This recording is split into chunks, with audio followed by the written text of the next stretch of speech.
Assalamualaikum warahmatullahi wabarakatuh. Perkenalkan kami dari kelompok 2. Di sini kami akan membahas mengenai teori kinetika partikel.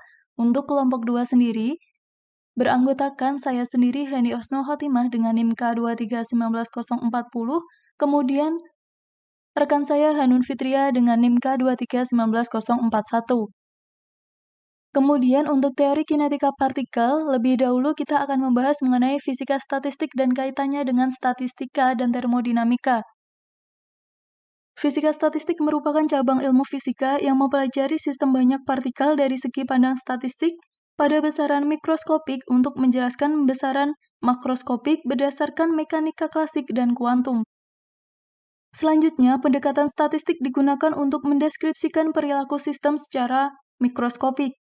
Pandangan statistik terhadap kumpulan partikel pada sistem dinyatakan dalam nilai ratanya atau dapat pula peluang terbesar yang mungkin muncul dari sistem. Kemudian untuk tinjauan termodinamika terhadap perilaku sistem dinyatakan dalam besaran makroskopik yang mampu diukur atau diamati dengan panca indera seperti tekanan atau P, volume atau V, dan temperatur atau T. Namun tinjauan makroskopik dalam termodinamika dan tinjauan mikroskopik dalam fisika statistik diterapkan pada sistem yang sama akan diperoleh kesimpulan yang sama. Di mana pada kesempatan kali ini kita akan membahas terkait teori kinetika partikel yang meliputi tinjauan makroskopis, tinjauan mikroskopis, dan ciri-ciri gas ideal. Di mana yang pertama, tinjauan makroskopis itu meliputi variabel atau sifat dari suatu sistem yang didekati dengan ukuran manusia yang lebih besar. Di mana dalam tinjauan makroskopis, kita membicarakan tentang variabel mikroskopis yang menjadi ciri dari sistem tersebut, di mana variabel ini menjelaskan karakter fisik sistem yang informasinya diperoleh melalui hasil pengukuran.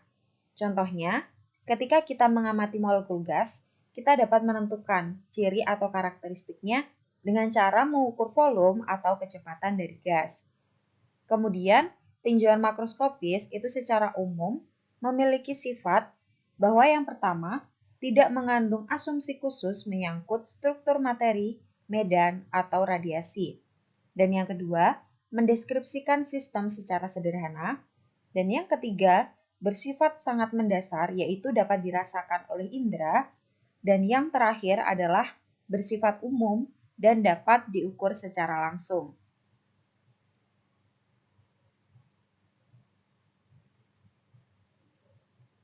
Kemudian yang selanjutnya terkait tinjauan mikroskopis. Nah, tinjauan mikroskopis itu meliputi sifat dari sistem yang didekati dengan ukuran molekul yang lebih kecil.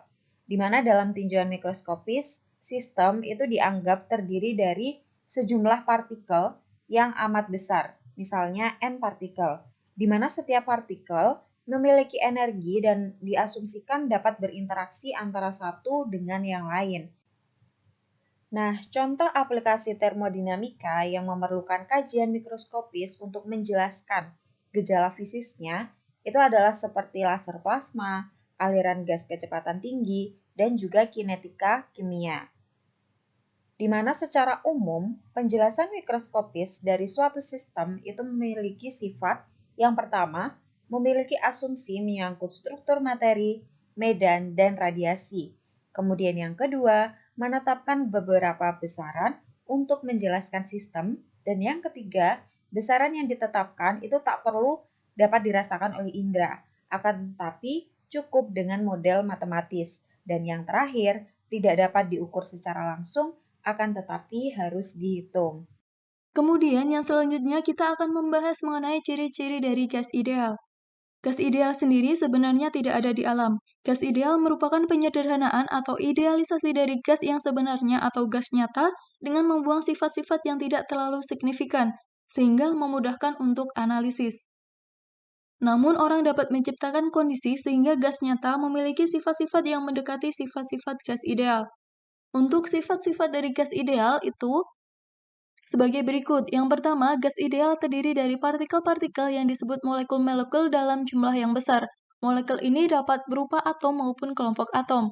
Yang kedua, partikel gas terdistribusi merata pada seluruh ruangan dalam wadah. Yang ketiga, jarak antar partikel-partikel jauh lebih besar dari ukuran partikel. sehingga ukuran partikel dapat diabaikan. Yang keempat, gerakan partikel gas memenuhi hukum Newton tentang gerak. Yang kelima, tidak ada gaya interaksi antar molekul kecuali jika antar molekul saling bertumbukan atau terjadi tumbukan antara molekul dengan dinding. Yang keenam, setiap tumbukan yang terjadi, baik tumbukan antar molekul maupun tumbukan molekul dengan dinding, dianggap tumbukan lenting sempurna dan terjadi pada waktu yang sangat singkat. Yang ketujuh, setiap partikel gas selalu bergerak dengan arah sembarang atau acak dengan berbagai kelajuan. Nah, mungkin sekian dari kami. Ada kurang lebihnya mohon maaf. Wassalamualaikum warahmatullahi wabarakatuh.